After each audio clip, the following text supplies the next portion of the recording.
Olá, história da literatura pretensiosa. Eu sou Carlos Henrique Carneiro, vamos falar sobre Fernando Pessoa, depois da vinheta.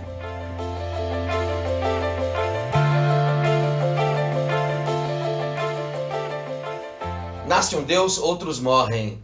A verdade nem veio, nem se foi. O erro mudou.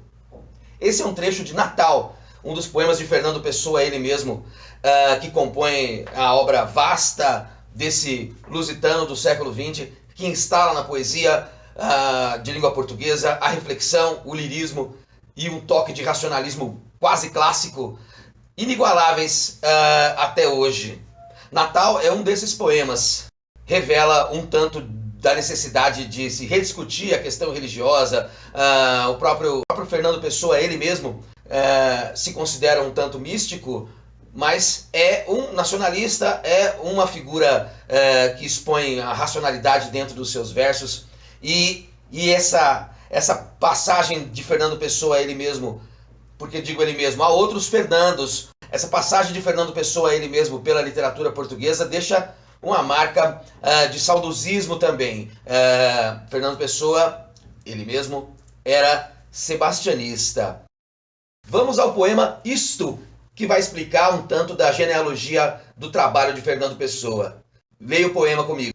Dizem que finjo ou minto tudo que escrevo. Não, eu simplesmente sinto com a imaginação. Não uso o coração.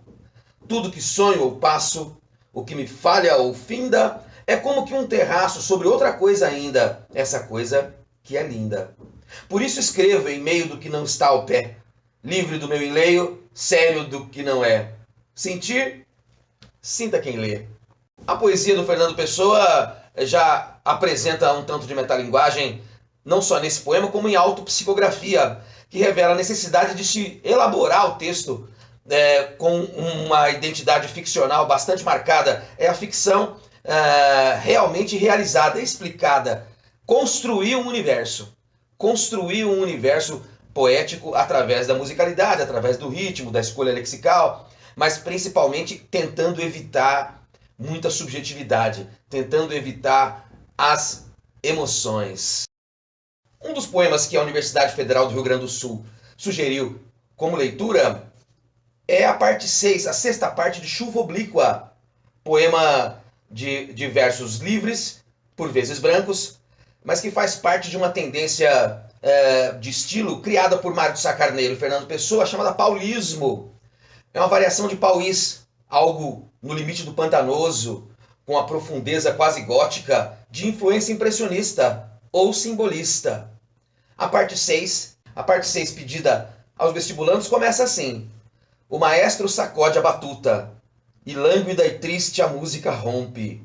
Lembra-me a minha infância, aquele dia em que eu brincava ao pé de um muro de quintal, atirando-lhe com uma bola que tinha de um lado o deslizar de um cão verde e de outro lado um cavalo azul a correr com um jóquei amarelo. Prossegue a música e eis na minha infância, de repente entre mim, etc, etc. Repito, prossegue a música e eis na minha infância. Existe um dado onírico dentro desta parte de Chuva Oblíqua, que remete também ao princípio modernista, surreal, quase futurista, típico dessa primeira década, dessas duas primeiras décadas do século XX na Europa. A ascensão do vanguardismo, do qual faz parte Fernando Pessoa, principalmente o Álvaro de Campos, mas a questão aqui é o ele mesmo.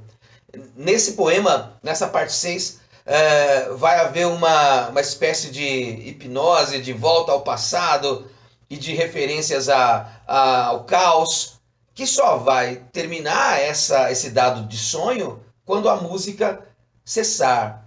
Pobre Velha Música também é um poema que se pediu para leitura para o vestibular da Federal de Porto Alegre.